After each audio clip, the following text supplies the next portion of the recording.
Something that you might not know about me is that I like to be a very social person.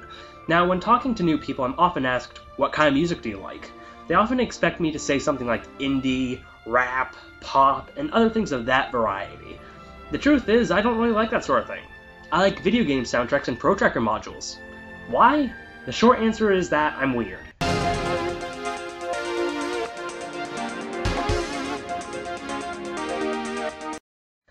A question that I'm often asked in response to this is, but how could you like a song with no words? First of all, that's not always the case.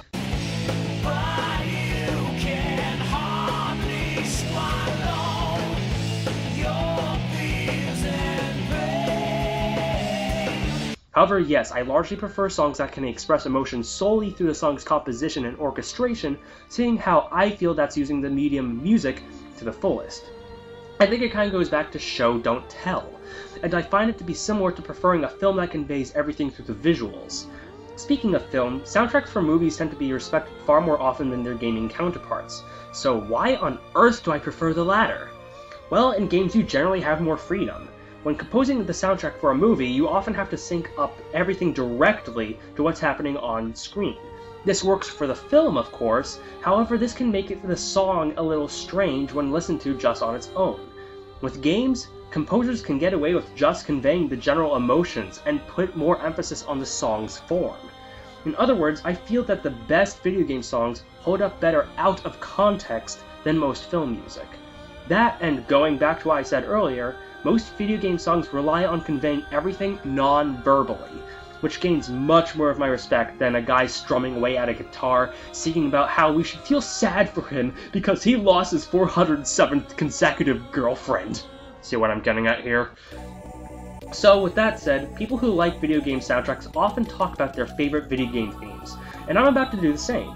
I've decided to go with the top 30 to include as much as possible, but even with that, I had to make some painful cuts. Needless to say, there's a lot of good stuff out there. In addition, there are very few safe choices on this list. Most of these don't get as much attention as some others, and I'll probably introduce you to a few here. First, here are a few rules. Rule number 1. While licensed games count, the themes have to be original compositions, or at the very least, songs that originated from gaming. So I'm not going to count games that just use the Star Wars theme, or something else of that variety, even if they play around with it a little. Number 2. Multiple games per franchise are allowed, but it can't be the same theme or even a variation of that theme. If 2 games per franchise take up individual slots, then they have to be separate compositions entirely. The same thing goes if different versions of the game have different themes, which is a rare occurrence, but it does happen. Number 3. These are based off of composition alone. Factors like the quality of the game the song belongs to, who is developed by, as well as nostalgia and other biases, will be promptly ignored. We will see repeated composers on this list, but their songs being on here is solely a reflection of their work, not due to some pre-existing attachment. Number 4, this is not a crowd-pleaser list. A quality song is what makes the list. Popularity is irrelevant. That's not to say that a popular video game theme can't be on this list, but I won't put a song on a pedestal just for being popular. So without further ado, let's start this thing. Number 30. As far as my musical taste goes, I tend to gravitate towards songs with a strong emphasis on melody, but have a lot of stuff in the background to support it, resulting in a thick texture. However, there are always exceptions. The theme song for Druid 2 Enlightenment has a very thin texture, especially for a Commodore 64 song. There's just melody and harmony, no chords or anything beyond that. However, the song is just so nice to listen to. Both the melodies and harmonies are very memorable.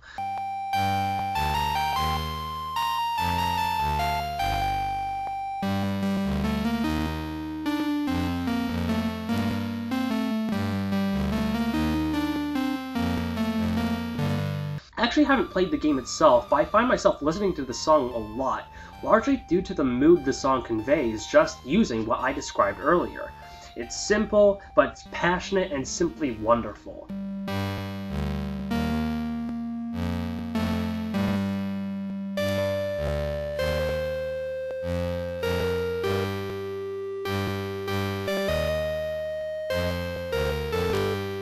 It's also a song that has been remixed a lot, and I really recommend listening to both the original and the remixes. Number 29. When I think of a gaming platform that very consistently had great music, the Amiga is the first one that comes to my mind. In fact, many of the games on the system are recognized for having some of the best intro themes that you'll ever hear. The first one that we're going to cover is Yo Joe. Most of it is your standard Amiga fare with good samples and dance-style compositions.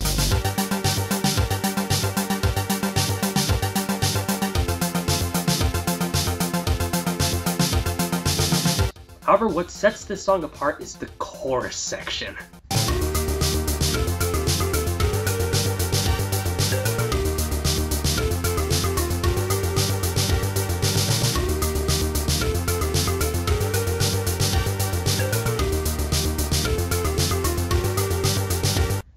Don't get me wrong, the rest of the verses are great too, but I'm sorry, that chorus steals the show. Number 28. It becomes very, very evident that I adore tracker modules. They started off on the Amiga and are very commonly associated with that machine in particular. However, they would later be used on games on other platforms such as DOS and the Atari Jaguar. The song in this slot is from a Jaguar game. So, are we going to talk about Tempest 2000? No, we're talking about Atari carts.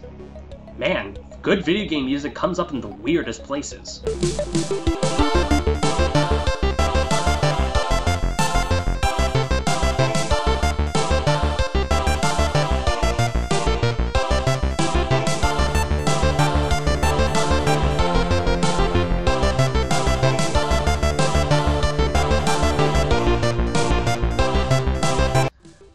I swear, I cannot get enough of this song. Just listen to it.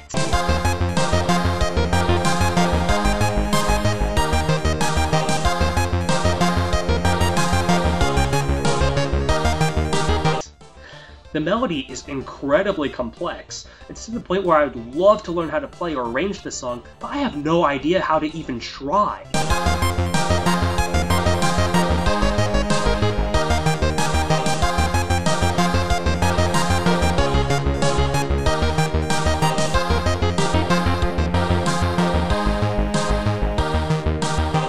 The intervals are so frequent and varied that they're very hard to pinpoint, but one thing is for sure, they are awesome to listen to. Number 27. Speaking of both the Atari Jaguar and the Amiga, here's Zool. To clarify, I'm not talking about Zoolphobia, the song that plays during the title screen of the first game. If you've played the Zool games, you probably know that I'm talking about Space Ninja.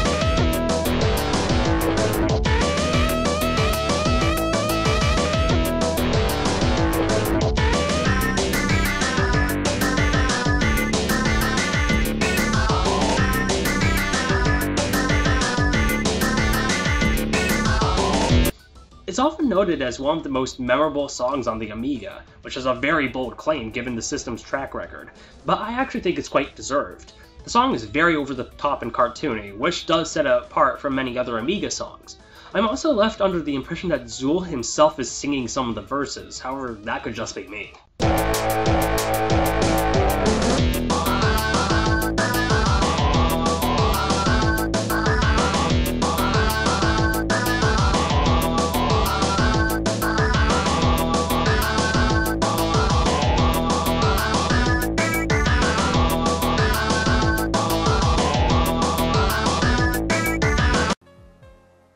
Barry Leach is definitely one of my all-time favorite composers, and we'll cover more of his work as this list progresses, but let's start with the title theme for Top Gear Rally.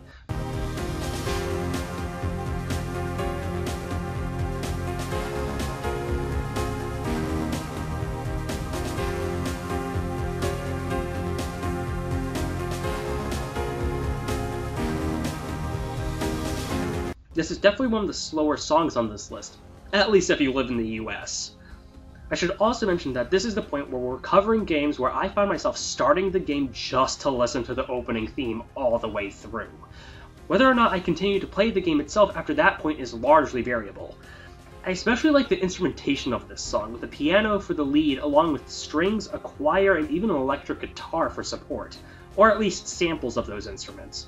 Nonetheless, the song's composition is really solid and the instrumentation is great. My favorite part is close to the end of the song where, after the song slows down, it picks right back up again but bigger and more epic.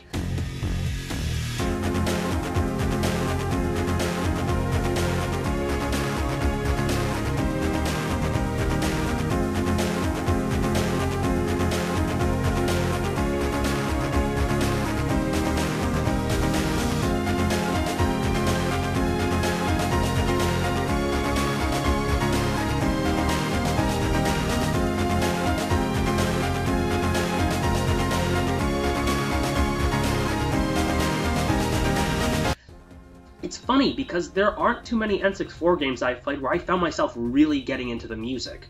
However, Top Gear Rally is definitely an exception. Number 25. The Rayman series tends to have interesting music. It's definitely an acquired taste with a heavy emphasis on wacky instrumentation.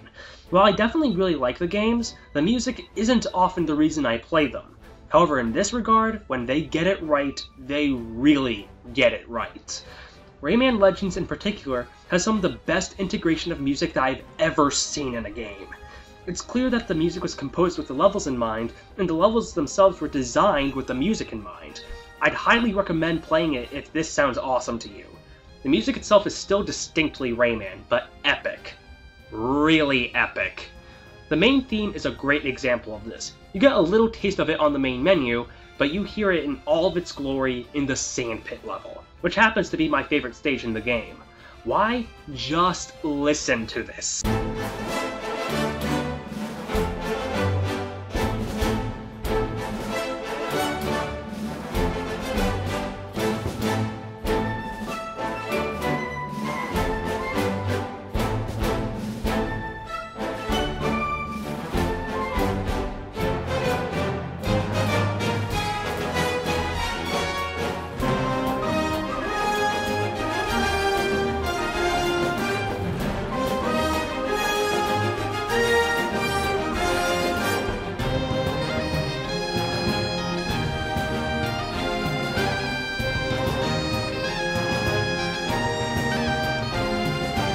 What else can I say about this? Great composition, great orchestration, and it's just so awesome!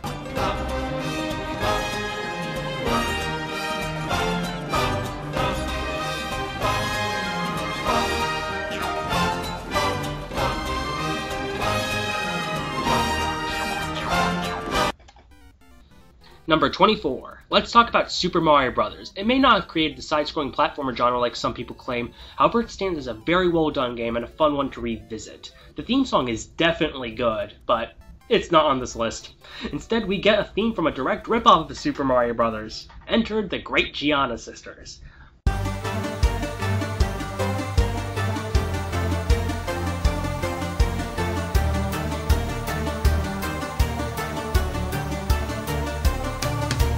This theme song in particular has a very strong reputation, and is one of the most loved and remixed songs to come out of the Commodore 64.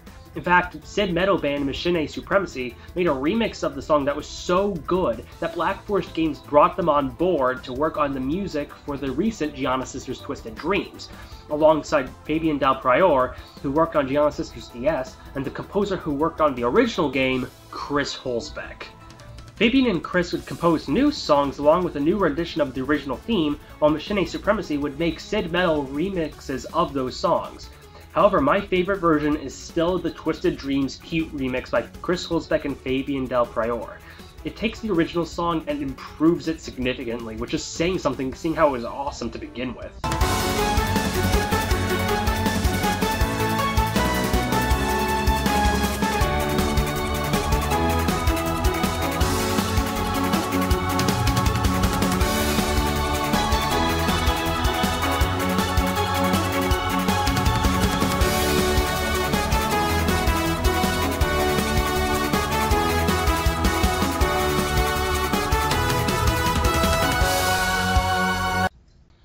Number 23.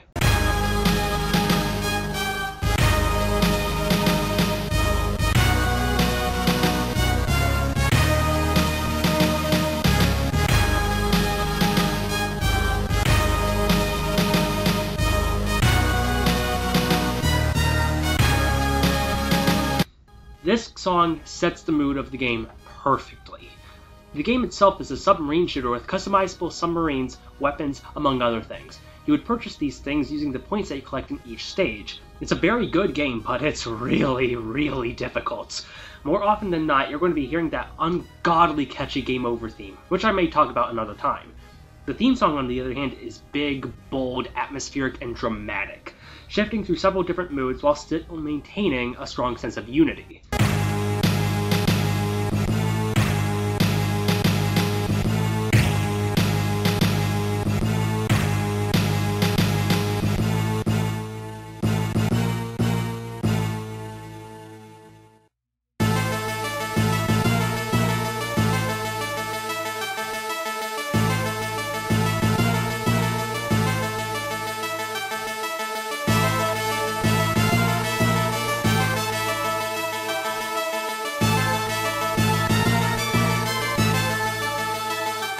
This is something that composer Chris Hulsbeck does a lot, and it's something I truly adore, hence why he's one of my favorite composers.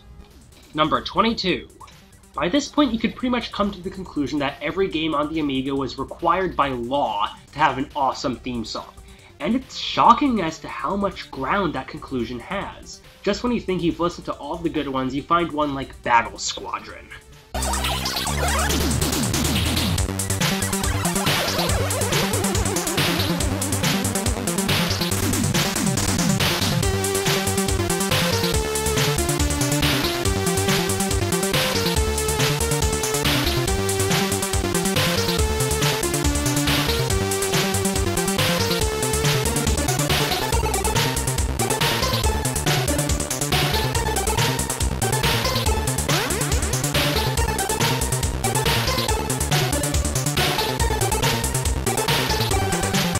This is a game that I also really want to cover sometime in the future, but let's just stick to the theme song. It's hectic and adrenaline pumping. The orchestration almost sounds like something you'd hear on a Commodore 64, which is strange for the Amiga, but it suits the arcadey nature of the game and it sounds awesome. Number 21. Here's a really short one, but when it comes to setting the mood as well as creating a haunting melody, Metroid Prime really delivers. It starts off with ambience and the original Metroid theme softly playing in the background. Then, this happens.